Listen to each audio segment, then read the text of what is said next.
नमस्कार। जर तुम्ही माझ्या चॅनलमध्ये नवीनच असाल तर सबस्क्राइब करा आणि तुम्हाला जर व्हिडिओ आवडला असेल तर लाईक करा, शेअर करा आणि कमेंट्स करायला विसरू नका। शांतिशीघ्र लघुलेखन पुस्तिकेमधील परिच्छेद 32 पासून आज आपण डिक्टेशन घेणार आहोत। परिच्छेद 30 पर्यंत डिक्टेशन घेतलेला आहे आणि परिच्छेद 30 मध्येच 31 परिच्छेदाचं पण डिक्टेशन त्यामध्ये झालेला आहे। त्यामुळे 32 पासून आज आपण सुरुवात करूया। Ready for dictation? Ready start. कोणत्याही देशाच्या विकासासाठी वाहतुकीच्या मार्गाची फार मोठी गरज असते। वाहतुकीच्या मार्गांनी निरनिराळ्या उद्योगधंद्यांना लागणारा कच्चा माल, कामगार व इतर सामग्री पुरवता येते व तयार झालेला पक्का माल बाजारपेठेत पोहोचवता येतो। परिच्छेद अन्नटंचाई, दुष्काळ, पुराचे संकट यावर वाहतुकीच्या साधनांनी मात करता येते। तसेच देशाच्या संरक्षणासाठी आणि अंतर्गत शांतता व सुव्यवस्था यासाठीही वाहतुकीच्या साधनांचा उपयोग होतो। वाहतुकीच्या साधनांमुळे प्रवास सुलभ होतो, लोक एकमेकांना भेटतात, त्यांच्यामध्ये विचारांची देवाणघेवाण होत राहते व आपुलकी निर्माण होते। देशातील व परदेशातील लोकांत सहकाराची भावना निर्माण होते। जलद वाहतुकीच्या व दळणवळणाच्या साधनांमुळे निरनिराळे देश व प्रदेश परस्परांच्या जवळ येतात। परिच्छेद देशाच्या अंतर्गत दळणवळणाच्या मार्गामध्ये रस्ते व लोहमार्ग हे महत्त्वाचे असतात। लोहमार्ग अवजड वस्तूंच्या व लांब पल्ल्याच्या वाहतुकीस अधिक सोयीचे असतात, पण लोहमार्गाने सर्व शहरे, गावे, खेडी जोडता येण्यासारखी नसतात। ते काम रस्तेच करतात। भारतात एकूण 12 लाख किलोमीटर लांबीचे रस्ते आहेत। या रस्त्यांमुळे हजारो गावांचा परस्परांशी संबंध जोडला गेला आहे। आता कोणतेही साधारण मोठे गाव पक्क्या सडकेपासून फारसे दूर राहिलेले नाही। परिच्छेद आपल्या देशात इसवी सन 1853 साली मुंबई ते ठाणे हा 32 किलोमीटर लांबीचा पहिला लोहमार्ग सुरू झाला। त्यानंतरच्या काळात भारतातील सर्व भागात कमी जास्त प्रमाणात लोहमार्ग तयार करण्यात आले। आज भारतातील लोहमार्गांची एकूण लांबी सुमारे 70,000 किलोमीटर आहे। आशिया खंडातील इतर कोणत्याही एका देशात एवढ्या लांबीचे लोहमार्ग नाहीत। लोहमार्गाच्या लांबीच्या बाबतीत आपल्या देशाचा जगात 4था क्रमांक लागतो। या लोहमार्गावर रोज लाखो उतारूंची ने-आण व लाखो रुपये किमतीच्या मालाची वाहतूक केली जाते। परिच्छेद मुंबई, मद्रास व कलकत्ता येथून त्यांच्या नजीकच्या काही थोड्या भागात विजेवर चालणाऱ्या इंजिनांचा उपयोग लोहमार्गावर करण्यात येत आहे। त्यामुळे स्वच्छता राहून कोळशाची बचत होते।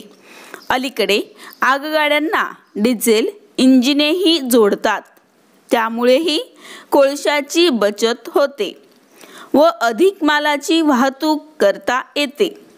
देशातल्या देशात दळणवळणाच्या कामी रस्ते व लोहमार्ग यांचे विशेष महत्त्व असले तरी जलमार्गाचा व विमानमार्गाचाही वाहतुकीसाठी कमी अधिक प्रमाणात उपयोग होतो।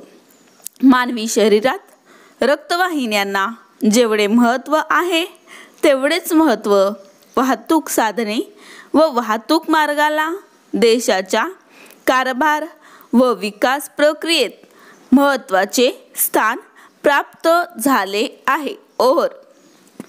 जर तुम्हाला एक परिच्छेद झाल्यानंतर विश्रांती घ्यायची असेल तर तुम्ही व्हिडिओ पॉज करा, थोडा वेळ थांबा आणि नंतर व्हिडिओ प्ले करा.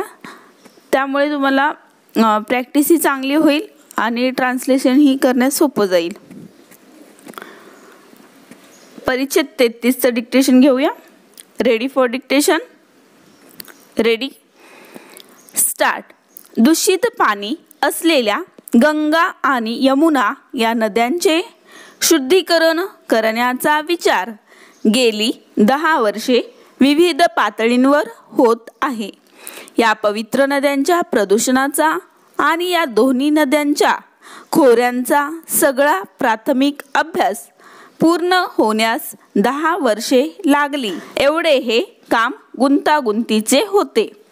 हा प्राथमिक अभ्यास झाल्यावर दोन्ही नद्यांचे प्रदूषण संपविण्यासाठी निश्चित स्वरूपाची व्यापक योजना आखून त्याची ठोस अंमलबजावणी करण्याचा प्रश्न निर्माण झाला. हे काम राष्ट्रीय पातळीवर अग्रक्रमाने हाती घ्यावे यासाठीच महामंत्री राजीव गांधी यांनी केंद्रीय गंगा प्राधिकरणाच्या स्थापनेची घोषणा केली. परिच्छेद. गंगा नदीच्या पाठोपाठ देशामधील इतर 14 मोठ्या नद्यांच्या पाण्याच्या प्रदूषणाकडे असेच लक्ष दिले जाणार आहे. या 14 नद्यांच्या प्रदूषण अभ्यासाला सुरुवात ही झाली आहे. शेवटी संपूर्ण देशात सर्वांना स्वच्छ पिण्याचे पाणी मिळावे यासाठी राष्ट्रीय शुद्ध पाणी व्यवस्थापन मंडळ स्थापन केले जाईल असे दिसते. पुणे जिल्ह्यातील मुळा, मुठा, इंद्रायणी, कऱ्हा या नद्यांच्या पर्यावरणाचा प्राथमिक अभ्यास याच दृष्टीने पुणे विद्यापीठाने हाती घेतला आहे.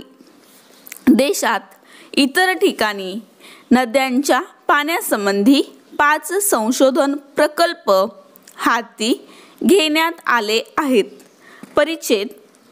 गंगा नदी प्रदूषणातून मुक्त करण्याची योजना आखण्यापूर्वी या नद्यांच्या खोऱ्यातील 19 विद्यापीठांकडे प्रदूषणाचा व्यापक अभ्यास करण्याची जबाबदारी सोपवण्यात आली. गंगेच्या पाण्याचा दर्जा तपासण्यासाठी 2100 केंद्रे स्थापन झाली आहेत. गंगा आणि यमुना नद्यांच्या या घाण पाण्याच्या भागात मैला पाणी, सांडपाणी, कारखान्यातले टाकाऊ पाणी, घातक द्रवपदार्थ सोडले जातात. परिच्छेद. गंगा आणि यमुना या नद्यांना येणाऱ्या पुरामुळे जमिनीची धूप होते आणि पुराबरोबर वाहत आलेला गाळ मैदानी प्रदेशात नद्यांच्या दोन्ही बाजूला पसरतो. या गाळाची तपासणी केली जात आहे आणि त्याचे शेतीवर कोणते बरे वाईट परिणाम होतील यांचाही अभ्यास केला जात आहे. दूषित पाणी अशा प्रकारे जमिनीवर पसरले गेले तर त्याचे परिणाम शेतीवर काय होतील तेही तपासले जात आहे. परिच्छेद. कलकत्ता येथे गंगा नदी समुद्राला मिळते. त्या ठिकाणी नदीचे पाणी आणि काठ यावर समुद्राच्या खाऱ्या पाण्याचा आणि लाटांचा कोणता परिणाम होतो त्याचा अभ्यास होत आहे. गंगा आणि यमुना या नद्यांच्या खोऱ्यातील पर्यावरणाचा समतोल राखणे हे कामही संकल्पित केंद्रीय गंगा प्राधिकरणाकडे सोपवले जाईल असे दिसते. प्रदूषित भागालगत तसेच गंगेच्या मुखाजवळ आणि इतर ठिकाणी नदीच्या किनाऱ्याची धूप थांबविण्यासाठी कोणती झाडे लावावीत त्यांची आखणी करण्यात येत आहे. परिच्छेद. गंगा, यमुना आणि त्यांच्या उपनद्या यातून वाहणारे पाणी, होणारे प्रदूषण यांचा अभ्यास करण्यासाठी गणिती सूत्रे आणि कॉम्प्युटर यांची मदत होत आहे. प्रदूषणाचे मोजमाप करण्यासाठी नवी उपकरणे तयार करण्यात आली आहेत. परिच्छेद नदीचे पाणी स्वच्छ असावे, नदीकाठी पर्यावरणाचा समतोल असावा यासाठी लोकजागृती करणे हा केंद्रीय गंगा प्राधिकरणाच्या कामाचा आणखी एक महत्त्वाचा भाग आहे. यासाठी महाविद्यालये, विद्यापीठे यातील प्राध्यापक आणि विद्यार्थी यांना या योजनेत सहभागी करून घेतले आहे. यात्रेच्या वेळी विज्ञान मेळे, प्रदर्शने, चित्रपट इत्यादींच्या मदतीने गंगेच्या स्वच्छतेबद्दल लोकजागृती करावी अशा योजना आखण्यात आल्या आहेत. परिच्छेद गंगेच्या शुद्धीकरणाची ही योजना 5 वर्षाची आणि 2,50 कोटी रुपये खर्चाची आहे. ओव्हर. परिच्छेद थोडा मोठा होता. परिच्छेद 34ला सुरुवात करणार आहोत. Ready for dictation. Ready start. सन्माननीय सभासद, सहकारी बंधू भगिनींनो, परिच्छेद आपल्या 7व्या वार्षिक सर्वसाधारण सभेत असलेल्या आपणा सर्वांचे मी मनपूर्वक स्वागत करतो. आपल्या संस्थेच्या सन 1980-81 या सहकारी वर्षातील कामकाजाचा अहवाल व संस्थेची प्रगती माननीय व्यवस्थापक मंडळाच्या वतीने आपणापुढे सादर करताना मला अत्यंत आनंद होत आहे. परिच्छेद सभासदांचे भागभांडवल व ठेवीत दरवर्षी वाढ होत असल्याने पतपेढीचे कर्ज वाटप व्यवहार मोठ्या प्रमाणात होऊन अहवालसालात जास्तीत जास्त सभासदांना जरुरीचे वेळी आर्थिक गरज भागविण्यात आलेली आहे. दिनांक 30 जून 1980 रोजी अखेर संस्थेची सभासद संख्या 90 इतकी होती. अहवालसालात सभासद संख्येत 30 वाढ होऊन जून 1981 अखेर 120 इतकी झाली. त्याचबरोबर सभासद भागभांडवल रुपये 15,000 इतके झालेले आहे. भागभांडवलात होणाऱ्या स्पृहणीय वाढीमुळे आपली संस्था यशाची वाटचाल करीत आहे हे कळवण्यास मला अत्यंत आनंद होत आहे. 1980-81 या अहवाल सालात कायम झालेले सेवक पतपेढीचे सभासद झालेले असून पतपेढीचे सर्व सभासदांकडून दरमहा भागभांडवल रूपाने रुपये 25 प्रमाणे वसुली होत असल्याने संस्थेची आर्थिक स्थिती मजबूत होण्यास मदत होत आहे. परिच्छेद पतपेढीस अहवाल सालात व्याज रूपाने रुपये 10,000 ची वसुली झालेली आहे. सदरची रक्कम ही व्याज म्हणून वसूल केलेल्या सभासदांना त्यांनी भरलेल्या एकूण व्याजात 25% रक्कम व्याज डिस्काउंट म्हणून रुपये 3,000 इतकी तरतूद केलेली असून सदरची डिस्काउंट रक्कम भागभांडवलात जमा करून शेअर्स वाढवण्यासंबंधी माननीय संचालक मंडळाने निर्णय घेतलेला आहे. अहवाल सालात पतपेढीचे 200 सभासद असून भागभांडवल रुपये 50,000 इतके आहे.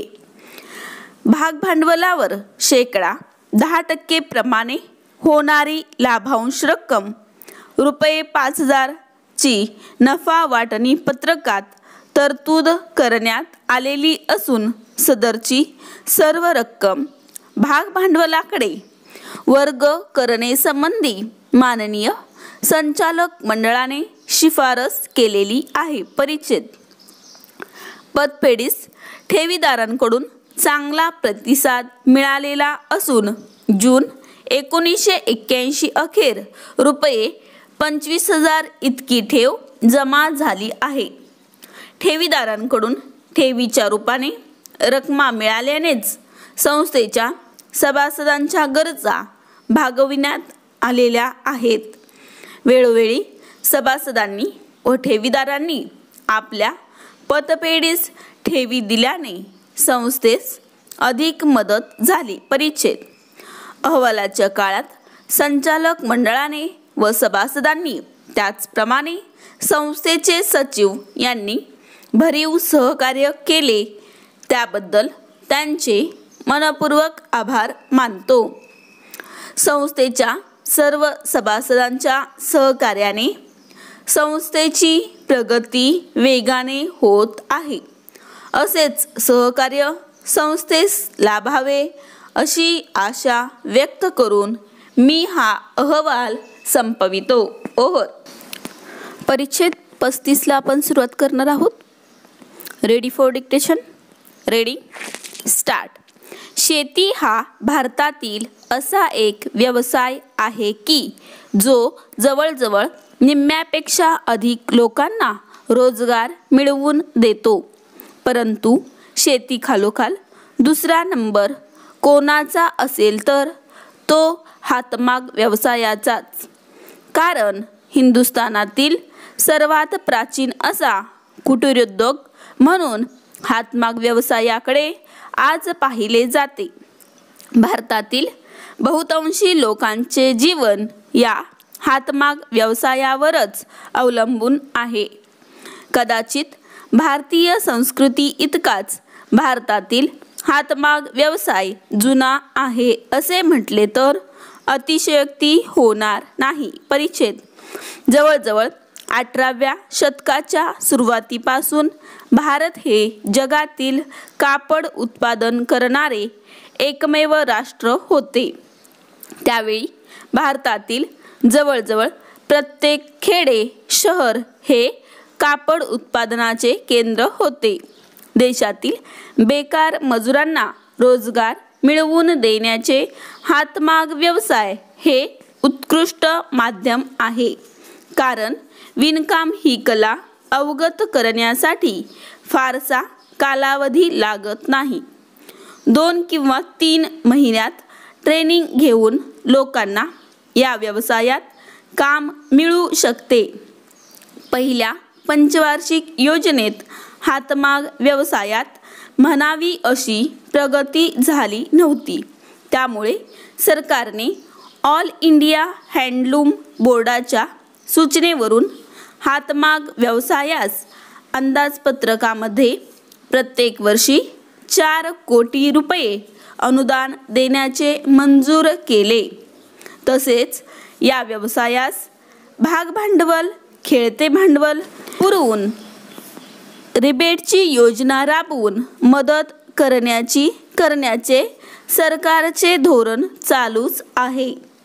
जेव्हा हातमाग व्यवसायाला संरक्षण देण्याची गरज वाटू लागली व लोकांनी देखील त्याबद्दल उठाव केला तेव्हा सरकारने हातमाग, यंत्रमाग व सूतगिरणी यांच्यातील अडचणी सोडविण्यासाठी टेक्स्टाईल कमिटी स्थापन केली. परिच्छेद हातमागावर तयार होणाऱ्या साडी, लुंगी, धोती या उत्पादनांना भारतातच नव्हे तर ब्रह्मदेश, पाकिस्तान, इंडोनेशिया आणि अतिपूर्वेकडील देशातही मोठ्या प्रमाणात मागणी असल्यामुळे आंतरराष्ट्रीय बाजारपेठेत हातमाग व्यवसायाला मुक्त प्रवेश मिळावा यासाठी सरकारने प्रयत्न केले पाहिजेत. अशा प्रकारे हातमाग व्यवसायावर ग्रामीण अर्थव्यवस्था उभी आहे. आजच्या यांत्रिक युगात देखील सर्व प्रतिकूल परिस्थितीवर मात करून हातमाग व्यवसाय आपले स्थान टिकवून आहे. आजच्या परिस्थितीमध्ये भारतातील प्रत्येक नागरिकाने हातमाग कापडाचा वापर करून या व्यवसायाचे अस्तित्व टिकवून ठेवण्याचा प्रयत्न केला पाहिजे व ते त्याचे नागरिक या दृष्टीने आद्य कर्तव्य आहे. ओव्हर. परिच्छेद 36चं डिक्टेशन घेणार आहोत लगेच. Ready for dictation. Ready start. लघु उद्योग म्हणजे लहान प्रमाणावर उत्पादन करणारे उद्योगधंदे होय. भारतात 10 लाख रुपयांपेक्षा कमी भांडवल गुंतवणूक असणारे उद्योग हे लघु उद्योग होत. यंत्रसामग्रीचे सुटे भाग उत्पादन करण्याच्या व्यवसायात 15 लाख रुपयेपर्यंत भांडवल गुंतवणूक ही लघु उद्योगाची कमाल मर्यादा होय. लघु उद्योगात कारखान्याची स्वतंत्र इमारत असते. स्वयंरोजगारी मिळवून देणे, प्रादेशिक विषमता कमी करणे यासाठी लघु उद्योगांचा पुरस्कार केला जातो. ते श्रमप्रधान असले तरी यंत्राचा वापर केला जातो. मजुरांच्या सहाय्याने उत्पादन होते. त्यांना तांत्रिक शिक्षणाची जरुरी असते. विविध ठिकाणाहून कच्चा माल आणून उत्पादन केले जाते. सामान्यतः शहरी भागातील औद्योगिक वसाहतीत लघु उद्योग आर्थिक असतात. चिनी मातीची भांडी, कागद, यांत्रिक हत्यारे, छपाई, बांधणी इत्यादी व्यवसाय लघु उद्योगाद्वारे केले जातात. लघु उद्योगातील वस्तूंची निर्यातही केली जाते. परिच्छेद. कारागिराच्या राहत्या घरातच विविध वस्तूंचे उत्पादन करणाऱ्या उद्योगांना कुटीर उद्योग म्हणतात. हातमाग, लोहारकाम, सुतारकाम, कातडी कमवणे, तेल, घाणी, कपड्यांची शिलाई, कुक्कुटपालन, दुग्ध उत्पादन, मध उत्पादन इत्यादी व्यवसायांचा समावेश कुटीर उद्योगात करता येईल. ते अल्प भांडवलावर सुरू करता येतात. कारागिरांच्या कुटुंबातील मंडळी चरितार्थ चालविण्यासाठी यामध्ये काम करतात. यात जास्तीत जास्त श्रमशक्तीचा वापर केला जातो. कामगार हा स्वतः मालक असल्याने उत्पादन वाढीची प्रेरणा राहते. सामान्यतः स्थानिक कच्च्या मालाचा वापर करून वस्तू तयार केल्या जातात. त्यांची बाजारपेठही मर्यादित असते. कुटीर उद्योगातील कामगारांना आपोआपच कामाचे शिक्षण मिळते. कामगाराच्या व्यक्तिगत कलाकुसरीला वाव मिळतो. त्यामुळे उत्पादनात विविधता असते. बेरोजगारी कमी करण्यासाठी कुटीर उद्योग उपयुक्त ठरतात. परिच्छेद. उद्योग संस्था स्थिर भांडवलाची उभारणी करण्यासाठी ठराविक मुदतीच्या कर्जरोख्यांची विक्री करते.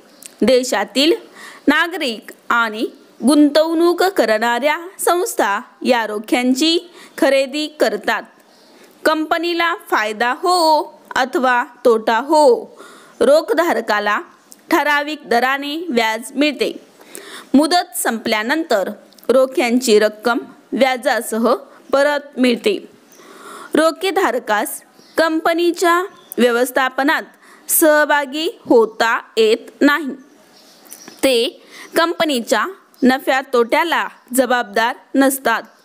कर्जरोखे भिन्न मुदतीचे असतात. ओव्हर.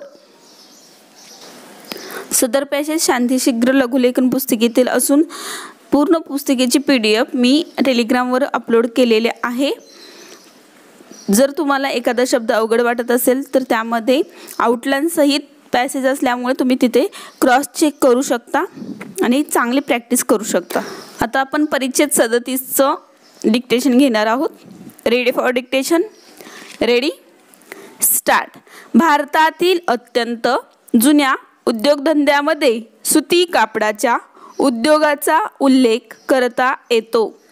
जगात कापड उत्पादनात अमेरिका, आणि जपानच्या खालोखाल भारताचा 3रा क्रमांक लागतो आणि सुती कापडाच्या उत्पादनात 2रा क्रमांक लागतो.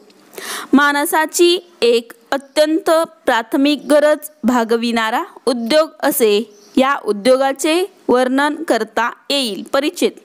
भारतातील सुती कापड उद्योगातील गुंतवणूक 900 कोटी रुपये आहे. कापड गिरण्यात 10 लाख माणसे काम करतात. कापसाच्या लागवडीमध्ये आणि वितरणामध्ये गुंतलेल्या माणसांचा विचार केला तर 1.5 कोटी माणसांना कापड उद्योगामुळे रोजगारी मिळते असे म्हणायला हरकत नाही. दरवर्षी 300 कोटी रुपये किमतीचा कापूस आपल्या कापड गिरण्यांना लागतो. परिच्छेद. सुती कापड धंद्याचे केंद्रीकरण महाराष्ट्र आणि गुजरात राज्यात आणि त्यातही मुंबई आणि अहमदाबाद या शहरात झाले आहे. या मागोमाग कोईमतूर, कानपूर, मद्रास, मदुराई, दिल्ली, बंगळूर आणि कलकत्ता या शहरातही कापडाच्या गिरण्या निघाल्या आहेत. परिच्छेद. 1974 साली भारतातील गिरण्यांची संख्या 695 होती. त्यानंतर त्यात विशेष भर पडलेली नाही. भारतातील कापडाची निर्यात वर्षाला 40 कोटी मीटर आहे. भारतातील दरमानशी कापडाचा वापर वर्षाला 2.5 किलो एवढा आहे. अमेरिकेत दरमानशी कापडाचा वापर वर्षाला 16 किलो आहे. कापडाबरोबर कापड गिरण्यांना लागणारी यंत्रसामग्री आता भारतात तयार होते. कापूस पिकवण्याच्या क्षेत्रफळाच्या बाबतीत भारताचा जगात पहिला क्रमांक लागतो. जगातील कापूस पिकवणाऱ्या एकूण जमिनीपैकी 26.1% जमीन भारतात आहे. पण आपले कापसाचे उत्पादन मात्र जगाच्या उत्पादनाच्या फक्त 10% आहे. जमिनीच्या कमी उत्पादकतेमुळे उत्पादनाचा खर्च वाढतो. शिवाय भारतात तयार होणाऱ्या कापसाचा दर्जा तितकासा चांगला नाही. लांब धाग्याचा कापूस अद्यापही आपल्याला इजिप्तमधून आयात करावा लागतो आणि त्याकरिता वर्षाला 75 ते 100 कोटी रुपयांचे परकीय चलन खर्च करावे लागते. परिच्छेद. आपल्या बहुसंख्य कापड गिरण्यातील यंत्रसामग्री 50 वर्षाहून अधिक जुनी आहे. अतिवापरामुळे ती झिजलेली आहे. अनेक वेळा यंत्रे बंद पडतात. या जुनाट यंत्रसामग्रीच्या वापरामुळे उत्पादन खर्च वाढतो. आपल्या कापड गिरण्यातील जुनी यंत्रसामग्री काढून तिच्याऐवजी नवीन बसवण्याचा खर्च 500 कोटी रुपयांपर्यंत येईल असा अंदाज आहे. गुंतवणूक करण्याची कापड उद्योगाची ताकद नाही. सरकारने मदत केल्यासच हे काम होऊ शकेल. आज जगात सर्वत्र स्वयंचलित यंत्रसामग्री वापरण्याची प्रवृत्ती दिसते. आपण अशी यंत्रसामग्री आणली तर कामगारांवर बेकारीची पाळी येईल अशी त्यांना भीती वाटते. त्यामुळे नवीन यंत्रसामग्रीला त्यांचा विरोध आहे. भारतीय कापड गिरण्यातील मजुरांची उत्पादकता कमी आहे. भारतात एक मजूर 2 ते 3 माग चालवितो. जपानमध्ये एक मजूर 48 स्वयंचलित माग चालवितो आणि अमेरिकन मजूर 60 स्वयंचलित माग चालवितो. गेल्या काही वर्षात मजुरीचे दर 60% वाढले, पण मजुरांची कार्यक्षमता त्या प्रमाणात वाढली नाही. ओहर परिच्छेद 38. Ready for dictation. Ready start. सभासद बंधू आणि भगिनींनो, आपल्या संस्थेचा 1984-85 या वर्षाचा वार्षिक अहवाल सादर करण्यास विशेष आनंद होत आहे. यावर्षी कंपनी या क्षेत्रातील आपले एक तप पूर्ण करीत आहे. या एक तपाच्या कालावधीत कंपनीने अनेक आव्हानांना सामोरे जाऊन जिद्दीने विकासाचा मार्ग आक्रमणे सुरूच ठेवले.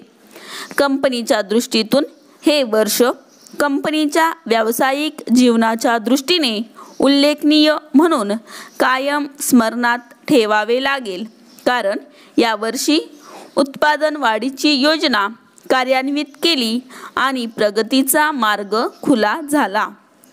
कंपनीने वर्षभरात केलेल्या कामगिरीची माहिती खालील बाबींवरून लक्षात येईल. परिच्छेद. कंपनीच्या संचालक मंडळाने आपल्या मदतीने यावर्षी भागभांडवलात 25 लाख रुपयांनी वाढ करण्याचा धाडसी निर्णय घेतला आणि त्याची अल्पावधीत अंमलबजावणीही झाली. भांडवलात वाढ केल्यामुळे यावर्षी उत्पादन वाढीसाठी आवश्यक यंत्रसामग्री परदेशातून आणण्यात आली आणि वेळेवर बसविण्यात आली. परिच्छेद. सभासद संख्येत 2100 वाढ झाली आणि संस्थेची सभासद संख्या 5700 वर पोहोचली. गेल्या वर्षाशी तुलना करता यावर्षी कंपनीच्या होजिअरी मालाच्या उत्पादनात 60% वाढ झाली. आधुनिक यंत्रसामग्री जपानहून आयात करण्यात आल्यानंतर आपल्या तंत्रज्ञांनी कारखान्यात अवघ्या 15 दिवसांच्या मुदतीत बसवून चालू करून दिली. त्यामुळेच उत्पादन वाढ शक्य झाली. कंपनीने उलाढालीत यावर्षी एक नवीन उच्चांक प्रस्थापित केला. यावर्षी एकूण उलाढाल 30 कोटी रुपयेच्या वर पोहोचली. गत सालाशी तुलना करता उलाढालीत 30% वाढ झाली. अद्ययावत यंत्रसामग्री, आधुनिकीकरण आणि तांत्रिक सुधारणा यामुळे उत्पादन खर्चात दिवसेंदिवस कपात होत असल्यामुळे नफ्याच्या प्रमाणात वाढ होत आहे. यावर्षी एकूण 11 कोटी रुपये नफा झाला. गत सालाशी तुलना करता नफ्यात 20% वाढ झाली. नफ्याचे विभाजन खालीलप्रमाणे ठरविण्यात आले आहे. यावर्षी संचालक मंडळाने अग्रहक्क भागावर 9% आणि सामान्य भागांवर 18% लाभांश देण्याची शिफारस केली आहे. परिच्छेद. गेल्या 20 वर्षात कामगारांनी कोणत्याही प्रकारचा असंतोष प्रकट न केलेली देशातील एकमेव कंपनी असा आपल्या कंपनीचा नावलौकिक आहे. यावरून कामगार व व्यवस्थापनाचे संबंध कसे आहेत याची कल्पना येईल. कंपनीने कामगारांची कंपनीवरील एकनिष्ठता आणि कंपनीच्या विकासातील त्यांचा वाटा लक्षात घेऊन रौप्य महोत्सवी वर्षानिमित्त कामगारांना 25% बोनस देण्याचा निर्णय घेतला आहे. परिच्छेद. कंपनीच्या प्रगतीत व्यवस्थापनाबरोबर अधिकारी वर्ग, कामगार वर्ग यांचे लाभलेले सहकार्य महत्त्वाचे आहे. त्यामुळे कंपनीची एवढी प्रगती झाली. यापुढेही या सर्वांकडून वेळोवेळी सहकार्य मिळत राहील अशी आशा आहे. ओव्हर. परिच्छेद 39. Ready for dictation. Ready start. महाराष्ट्रात तेलबियांचे उत्पादन कसे वाढविता येईल हा ज्वलंत प्रश्न शासनापुढे आहे. तेलबियांचे उत्पन्न वाढविण्याचे निरनिराळ्या माध्यमातून प्रयत्न चालू आहेत। प्रामुख्याने तेलबियांचे उत्पादन कोरडवाहू क्षेत्रात होते। अपुऱ्या व अनियमित पावसामुळे तेलबियांची लागवड शेतकऱ्यास किफायतशीर होत नाही। म्हणूनच दिवसेंदिवस तेलबियांचे लागवडीखालील क्षेत्र घटत चालले आहे। आपल्या रोजच्या आहारात दररोज 30 ग्रॅम खाद्यतेलाचा वापर होणे आवश्यक आहे। हे प्रमाण प्रतिवर्षी दरडोई 11 किलो होईल, परंतु भारतात दरडोई फक्त 3 किलोचे खाद्यतेलाचा उपयोग केला जातो। ही तफावत भरून काढावयाची झाल्यास तेलबियांचे उत्पादन जास्तीत जास्त कसे वाढेल याकडे लक्ष द्यावयास हवे। महाराष्ट्रात खरीप हंगामात प्रामुख्याने भुईमूग, तीळ आणि कारळे व रब्बी हंगामात करडई व जवस ही पिके घेतली जातात, परंतु सूर्यफूल हे तेलबियाचे पीक तीनही हंगामात येऊ शकते। अगदी हलक्या जमिनीपासून ते खोल जमिनीतही सूर्यफूल येते। जमिनीच्या मकदुराप्रमाणे व पाण्याच्या उपलब्धतेनुसार उत्पादन अवलंबून असते। एकूण खाद्यतेल उत्पादनात भुईमुगाचा जवळजवळ 70% इतका वाटा आहे। सध्या खरीप हंगामातील भुईमुगाखालील क्षेत्र खराब हवामान व अनिश्चित पाऊस यामुळे दिवसेंदिवस घटत चालले आहे। या समस्येवर उपाय म्हणून सूर्यफुलाची लागवड हाती घेणे आवश्यक आहे। सूर्यफूल हे कमी मुदतीत, कमी पाण्यावर, कोणत्याही जमिनीत व क्षारयुक्त जमिनीत सुद्धा येऊ शकते। म्हणूनच या पिकाचा समावेश बहुविध पीक पद्धतीमध्ये केला जातो। सिंचन प्रकल्प क्षेत्राखाली बहुविध पद्धतीचा मोठ्या प्रमाणात अवलंब केला जातो। पाणी पुरवठ्याची सोय असेल तर वर्षातून 3 ते 4 पिके एकाच शेतातून घेतली जातात। प्रकल्प लाभ क्षेत्रामध्ये कोणत्याही एका हंगामात सूर्यफूल घेतले तर तेलबियांचे क्षेत्र वाढेल व खाद्यतेलाचे उत्पादनही वाढेल। तसे पाहिले तर सूर्यफूल हे इतर पिकांच्या तुलनेने अनेकदृष्ट्या योग्य व फायद्याचे आहे। सूर्यफुलात तेलाचे प्रमाण 40 ते 45% आहे। थोड्या कालावधीत या पिकापासून अधिक तेल मिळते। सूर्यफुलाच्या तेलास बरेच महत्त्व आहे। खाद्यतेलाशिवाय या पिकापासून पेंड, खते, रसायने, इंधने, प्रथिने इत्यादी अनेक उपयुक्त पदार्थ तयार करता येतात। परिच्छेद 40 ready for dictation. Ready start. राज्याचा औद्योगिक उत्कर्ष व्हावा म्हणून औद्योगिक विकास मंडळाची स्थापना करण्यात आली आहे। त्याचप्रमाणे कुशल औद्योगिक कामगार तयार करण्यासाठी औद्योगिक शिक्षण केंद्रेही स्थापन करण्यात आली आहेत। औद्योगिक वसाहतींची स्थापना हा देखील या कार्यक्रमाचा एक महत्त्वाचा भाग आहे।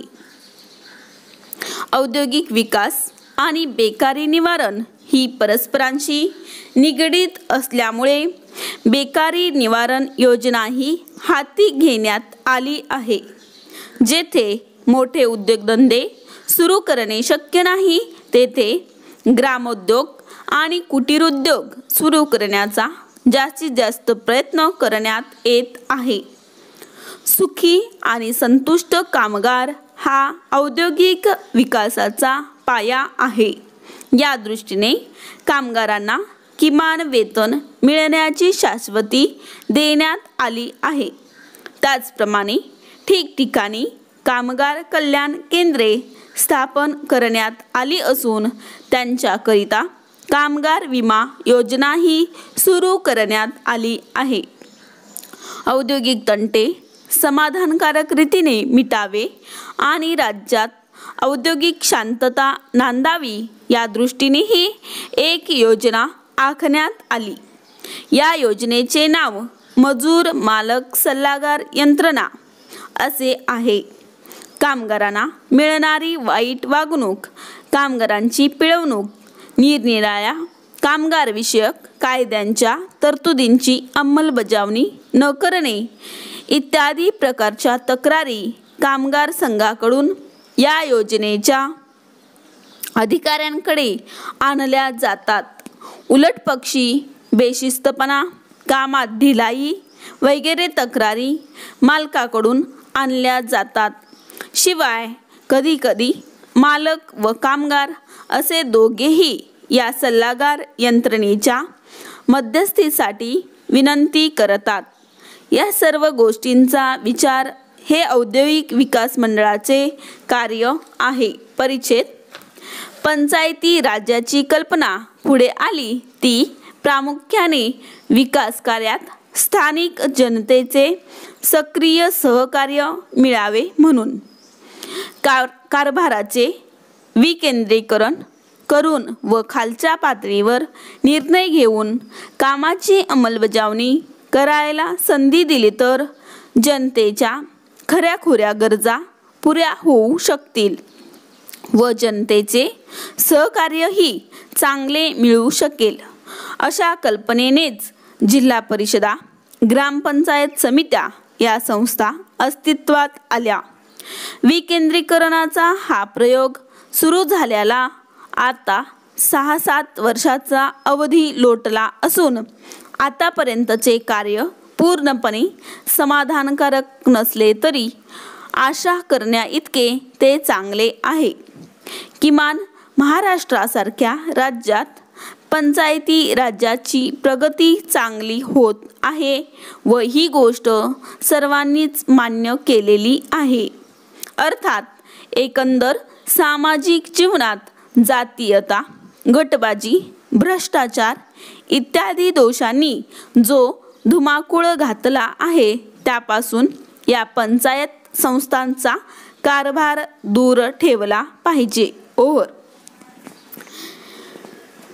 या व्हिडिओमध्ये आपण परिच्छेद 32 ते परिच्छेद 40 पर्यंत डिक्टेशन घेतलेला आहे। जर तुम्हाला एक परिच्छेदाचं डिक्टेशन घेतल्यानंतर विश्रांती घ्यायची असेल तर व्हिडिओ पॉज करा आणि थोड्या विश्रांतीनंतर तुम्ही प्ले करून परत प्रॅक्टिस करू शकता। सदर पॅसेजचे PDF मी टेलिग्रामवरती अपलोड केलेल्या आहेत। तरीही कुणाला मिळाले नसतील तर त्यांनी कमेंट्समध्ये सांगा। जर तुम्हाला ह्या व्हिडिओचा लाभ होत असेल तर नक्कीच सबस्क्राईब करा, लाईक करा आणि कमेंट्स करायला विसरू नका। धन्यवाद।